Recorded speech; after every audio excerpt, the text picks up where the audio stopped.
In this video, we will go into detail about the option to activate the accounting system per invoice, explaining the changes that result from this in sales management, payments, and inventory movements. Before getting started, go to the POS menu and then to the Sessions page. Make sure that all sessions are either closed or validated as closed, as modifying this setting requires all sessions to be closed. To activate the accounting system per invoice, go to the POS settings page, and under the General section, enable the accounting system per invoice option. In the previous video, we explained the changes of disabling this option, where only one journal entry will be created for all sales. Only one journal entry will be created for all payments made during the session. The product stock translations will not be affected until the session is confirmed as closed and the issued requisition is approved. By enabling the accounting system per invoice option, the system will create a separate journal entry for each sales invoice. A separate journal entry will also be created for each payment transaction. As for the product quantities in stock, they will be deducted immediately once the invoice is saved, if requisitions are not enabled from the inventory settings. If requisitions are enabled, the products will be deducted only after the requisition is approved. The accounting system per invoice also allows adding tracked products using serial numbers, lot numbers, or expiration dates to invoices. Additionally, it provides the option of allowing the issuance of unpaid invoices, partially paid invoices, and fully paid invoices. Note, if the accounting system per invoice is disabled, you will only be able to add tracked products by quantity. Once the required settings are enabled, click Save to confirm the changes. Next, click on Start Selling to start a new sales session. Select the shift and the desired device, then click Confirm to begin the sales session.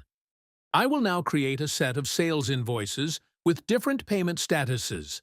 I will select a product and set the amount paid to 0. Clicking Confirm will save the invoice as unpaid. Next, I will select the same product, but this time I will make a partial payment. Clicking Confirm will save the invoice as partially paid. I will repeat the previous steps to create a fully paid invoice and confirm it. Now, I will go to the View Session page to review the transactions. Here, we will find all the sales invoices created during the session along with their statuses: paid, partially paid, and unpaid. The Client Payments section displays all the payment transactions processed during the session. As mentioned earlier, a separate journal entry will be created for each invoice.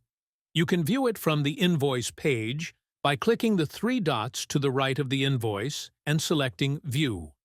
At the top of the invoice page, click on the journal entry number. You will clearly see that the entry is linked only to the current invoice, with the amount recorded from the POS client to the tax account and the sales account. Additionally, a separate journal entry will be created for each payment transaction made during the session.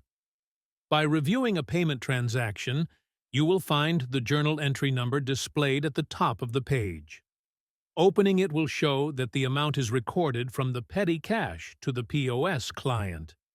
Note: when the session is closed and validated by entering the received amount, another journal entry will be created, directing the payments from the petty cash to the treasury account or the bank account, depending on the selected option during session closure. When closing the session, if the accounting system per invoice is enabled, a separate journal entry will be created for each sales invoice. A separate journal entry will also be created for each payment transaction. As soon as an invoice is created, the sold product's quantity will be deducted immediately from stock. If the requisition is disabled for sales invoices, by reviewing the Product Details page under the Stock Transactions section, you will notice that the product quantity is deducted as soon as the sales invoice is created, without needing to close the session. Note: This applies only if requisitions are disabled. If requisitions are enabled, the deduction will only occur after the requisition is confirmed. Closing the sales session.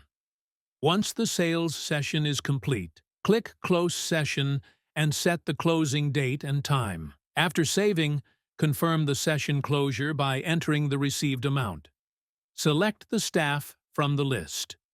Once validated, a journal entry will be created for the total payments, settling the petty cash with either the petty cash, the treasury account, the bank account, depending on the selected option. After confirmation, you can review the final journal entry by clicking the journal entry number at the top of the session page.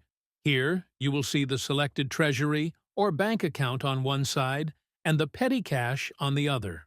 Summary: the accounting system per invoice provides greater control and detailed tracking of accounting transactions and stock movements. It also enables issuing invoices with various payment methods and ensures that a separate journal entry is created for each transaction.